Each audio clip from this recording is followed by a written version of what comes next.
फिर तू सोचेगा कि ज़्यादा रिटर्न बनाने के लिए म्यूचुअल फंड हाउसेस के पास जाऊं और बोलूं उनको मुझे ज़्यादा रिटर्न दो और फाइनेंशियली इंडिपेंडेंट करा दो भाई। देख भाई, तू फाइनेंशियली इंडिपेंडेंट होकर करेगा क्या?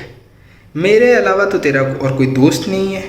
ऊपर से साबुन, शैम्पू, तेल खरीदने के लिए घर से भी नहीं निकलता, वो भी मेरे से मांग लेता है। तू तो पहले से ही इंडिपेंडेंट है भाई, तेरे को पता नहीं तू है अपने रिस्पॉन्सिबिलिटीज से। हाँ पॉइंट तो है, बट पैसे किसे नहीं चाहिए। हाँ तो कहाँ था मैं? हाँ, आप पैसे लगाते हो इन म्यूचुअल फंड पे भरोसा करके कि ये आपके पैसे को डबल ट्रिपल कर लेंगे, बट फिर आपको पता लगता है कि आपके फेसबुक के म्यूचुअल फ्रेंड्स की तरह ये म्यूचुअल फंड भी कुछ काम के नहीं होते। जब पूरे इंडिया की क्रिकेट टीम ये बोलती है कि म्यूचुअल फंड सही है, तुझे उससे दिक्कत क्या है भाई? हर बात पे तुझे कॉन्ट्रेरियन जाना है। भाई मैं तो कॉन्ट्रेरियन इंसान हूँ, मुझे कॉन्ट्रेरियन बोलना है फालतू। अबे साले, don't get me wrong, mutual fund सही है जब तक आपकी एक्सपेक्टेशन वेल्थ बनाने पे नहीं है। क्योंकि अगर 80% म्यूचुअल फंड अपने बेंचमार्क तक को भी बीट नहीं कर पाते और जो कोई भी कर लेते हैं 2 से 3% max to max alpha generate करते हैं, उतनी तो इनकी फीस हो जाती है। और सोचिए, जिस चीज़ की फीस चार्ज करते हैं वही चीज़ ये ठीक से नहीं कर पाते हैं। तो फिर तू क्या बोलना चाहता है? जब डेटा आता है कि ये इस म्यूचुअल फंड ने इतना रिटर्न दिया 20 साल में, तो क्या वो डेटा फेक है? देख, डेटा सही है, पर क्या ये वो डेटा देते हैं जिसमें हम ये देख पाए कि कितने लोग 20-20 साल तक एक ही म्यूचुअल फंड हाउस में थे और कितने लोगों ने म्यूचुअल फंड हाउस जितना रिटर्न खुद के पोर्टफोलियो में बनाया है? ओके, वो बात भी छोड़, अगर भी तुझे कोई ऐसा म्यूचुअल फंड हाउस मिल जाए जो 3 या 5 साल तक अपने बेंचमार्क को बीट कर रहा है, तो पागल कुत्ते की तरह वहां जाके इन्वेस्ट मत कर देना, क्योंकि इनके साथ एक बहुत बड़ा फेनोमेनन एसोसिएटेड है, वो है रिवर्ट टू मीन का। और ये रिवर्ट टू मीन क्या करता है? अगर ये 3 या 5 साल तक अपने बेंचमार्क को बीट करे, फिर नेक्स्ट 2-3 साल ये कुछ भी बीट नहीं कर पाएंगे अपने बेंचमार्क को और फिर रिटर्न्स घट जाएंगे। तो देख रहा है, मरे तो मरे कहाँ, आगे रॉन्ग म्यूचुअल फंड सिलेक्शन का कुआं, पीछे रिवर्ट टू मीन की खाई, जाए तो जाए कहाँ भाई? भाई पहले कूल हो जा। अरे तुझे पैसे बनाने हैं ना, पहले बोलता ना नया स्कीम है।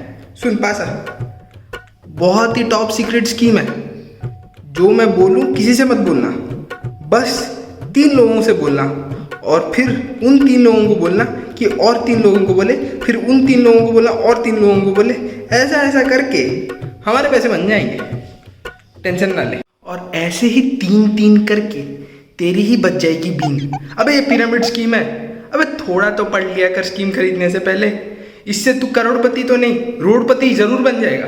और मैंने जब पूछा उसने बोला कि मल्टी लेवल मार्केटिंग स्कीम है, पिरामिड के बारे में नहीं बोला। शर्म करो। अबे तू कौन से फाइनेंशियल यूट्यूबर्स को फॉलो करता है बे, जहाँ पे तुझे ये बढ़िया बढ़िया ज्ञान मिलता है? Oh, no. स्टॉक मार्केट का हीरो, स्टॉक मार्केट का जवान, गौर से देखो, आ रहा है स्टॉक मार्केट का पठान। फाइनेंस मेरे झाट के बाद और अभी नया वाला है, पेनी में है मनी। इसका कोई इंटरनेट काटो, जल्दी काटो, अम्बानी जी को बोल के काटो इसका इंटरनेट। क्या एक इंसान है। फिर आते हैं stock market influencer, mutual fund manager, PMS manager, hedge fund manager, जो तरह तरह के शो में जाके ये बोलते हैं कि स्टॉक्स में ही बनता है पैसा। फिर आप सोचते हो कि डायरेक्टली स्टॉक्स में लगा दें तो सच में शायद से पैसा बन जाता होगा। फिर जाके इंटरनेट पे आप जब सर्च करते हो, दुनिया का सबसे ज़्यादा पैसे वाला इंसान वो क्या करता है ना, इलेक्ट्रिक गाड़ियाँ बनाता है और स्पेस में रॉकेट छोड़ता है। फिर आपका कॉन्फिडेंस और लो होता है और फिर आते हो तुम्हें देखने के बाद और तुम्हारे लक्षण देखने के बाद सच में स्टॉक मार्केट से पैसा बनता है या नहीं, I am doubtful of that.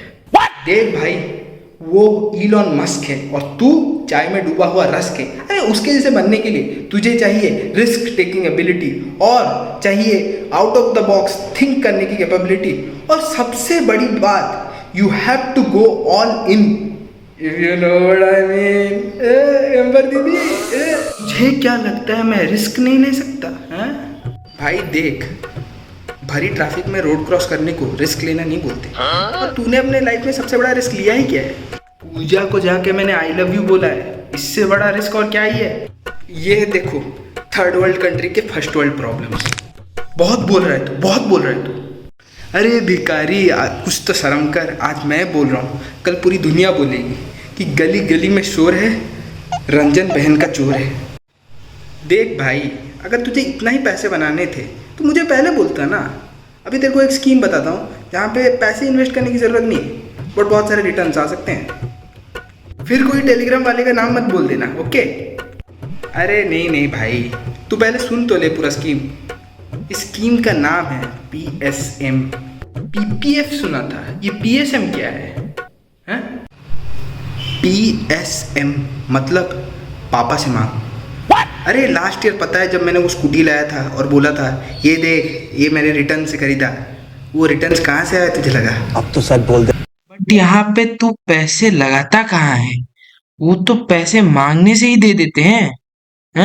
यही तो मूर्ख तुम समझ नहीं पाते हो कि कुछ पैसों का इन्वेस्टमेंट होता है और कुछ जज्बातों का। ये इन्वेस्टमेंट जज्बातों का है। अरे देख भाई, हम नौकरी कर रहे हैं, पैसे कमा रहे हैं, हमारे मम्मी पापा हमें पैसा क्यों दें? As we are self proclaimed independent, तो इसलिए स्कीम्स निकालने पड़ते हैं भाई पैसे आने के लिए। राइट है, नहीं मांगनी चाहिए हमें पैसे। देख भाई, यहीं पे तो काम आते हैं हमारे इन्वेस्टमेंट्स, जज्बातों के इन्वेस्टमेंट्स। देख भाई, अगर तू थोड़ा झूठ बोले और थोड़ा इमोशनल मैनिपुलेशन लगाए तो पैसे निकल आते हैं। और जितना ज़्यादा रिस्क लेगा या फिर जितने बड़े झूठ बोलेगा उतने ज़्यादा पैसा है, क्योंकि higher the risk higher the reward. और इस इन्वेस्टमेंट्स में ना कैटेगरीज भी हैं। अगर छोटे खर्चे निकालने हैं तो MSM, मम्मी से मांग। अगर ISC और पैसे उड़ाने तो GSM, ग्रैंड पेरेंट्स से मांग। हाँ हेलो मम्मी, हाँ वो कुछ पैसे चाहिए थे। हाँ बता दो रीज़न क्या है। जब मम्मी और पापा के पास हो आप, देन नॉट टू वरी, क्योंकि भीख मांगने के लिए निकल आएंगे बहुत सारे बात। If you know what I mean.